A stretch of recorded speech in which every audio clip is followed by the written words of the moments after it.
Howdy, McMicken. Pastor Matt here. School has begun. Today was the first day of school here in our school district and in our household. And it's a happy time. So if anything, just a quick side note, be praying for the kids, be praying for everyone and the teachers and the staff, everyone going back to school. But having kids has really opened up my eyes to my relationship with God, more so than I ever had really imagined. And as the summer was coming to a close, right, the boys were in swimming lessons, right, and we want them to be proficient in the pool. And sure enough, here over the last, we've been doing this for a month or two now here at the end of the summer. And in these last couple of weeks, I decided that I was going to bring a book to read. And so I was feeling a little guilty about that. Like, here I am sitting here reading my book and not watching my boys swim. And, I'd been cheering them on, great job, boys. I'm proud of you, all those things, right? And so now I'm done. I'm reading my book. And while I was taking a break from reading my book that happened to be about communication, taking a break and I was watching my boys swim, I realized that there's a lot I can learn from watching my boys swim in the pool and learning how to swim and in my relationship with the Lord. Because both my boys are not proficient swimmers yet, by no means. More swim lessons are going to be needed. But for them to become good swimmers, it's going to take a lot of practice. It's going to take a lot of time in the pool. It's going to take a lot of facing difficult tasks, things that are hard, things that they're afraid of, their fears. Similarly to us in our relationship with God, as we have to, God tells us that we need to, wants us to communicate well and love the people that we're with.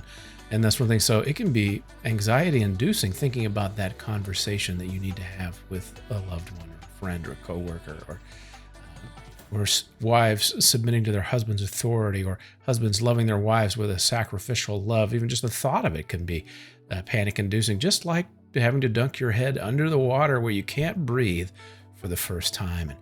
And while we're practicing those things and we're working on those things and we're being refined in those things, when we're there floating in the water on our back and our teacher's hand comes away from our back, it doesn't matter if it's an inch away. It could be, as far as we're concerned, as we're floating there in the water by ourselves, it could be miles away.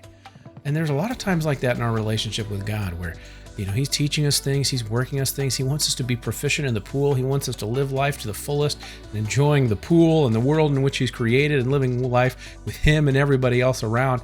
And that He's going to take His hand away from the back of us while we're floating there.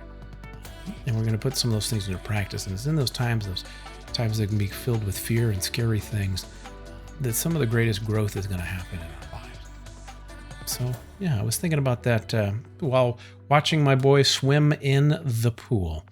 And God wants us to be proficient in the pool. He wants to be proficient in life. He wants those things for us.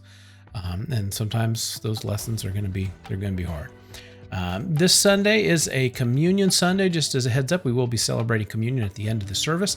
Pastor Steve is wrapping up his 3-week sermon series on husbands, wives, and now children. So we'll be looking at that and some other relationships that are also described there in Ephesians chapter 6.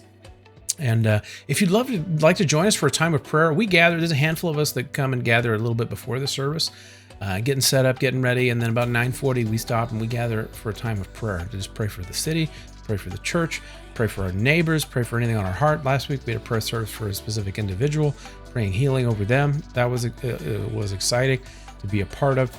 So we'd love to have you come join us before the service if you're one of those early morning risers, right? 9:40 before the service begins.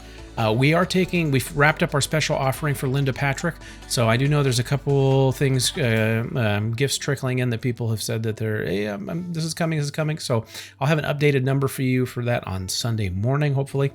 And just a couple of things. The life groups Sammy's group is starting officially this coming Tuesday, not as in like yesterday, the 2nd, but the following week. They're starting off, and his is starting off launching with a potluck, talking about what they're going to be discussing for this next season in their life group. But we have a handful of life groups. We got Jesse's life group on Monday nights. We've got Sammy's on Tuesdays at 1 o'clock. We've got Steve's on Wednesday nights at 7, and we've got the young adults on Thursday nights at 7:30. And so if you haven't yet gotten plugged into a life group, or you have a group of people here at McMicken and in SeaTac where you live that really know who you are, that know what's going on in your life, that can be praying for you, that can be encouraging you, that can be just coming alongside you as you share life together. We would love for you to get plugged into a group where you have that, where you experience that, where people are calling you on the weekend saying, hey, what are you doing? You want to come hang out and see a movie? You want to go do this? Or, hey, we're going to this. We're going down to the food bank. Would you want to come down with me and help serve? Or we're doing this at the church. We're working on this project. Whatever it may be, that you have someone that you call to and you can reach out to in those times. Or when things go hard, when you need someone to pray for you, and you need someone to come alongside you and shed a tear. Life groups are where that happens. So we also are having this Sunday, we're having a gospel gaming night. Many of you know that I play video games, and that I've been had done streaming online and working through that. And so I am kind of letting that now burst forth into the church. So this Sunday night, I am having a gospel gaming session. We're going to be playing some Halo Infinite, which is on Xbox and PC only. So if you'd like to join my Discord server, we'll coordinate there. So you can download that game for free. The multiplayer is free. And we'll talk through Discord, and we'll play that game starting at 8 o'clock on Sunday night. So link is in the email description, and I'll see if I can post it on the YouTube, like the video at the bottom too, so you can have that. My Xbox gamer tag is Nimoy LaCoy. It's my alter ego online. And so we're going to start having some gaming events, and I'm going to be inviting the church to come along with us in that. And we're going to do some in-person events as well as online. This one first is going to be online. Look forward to some in-person gaming ones coming up soon.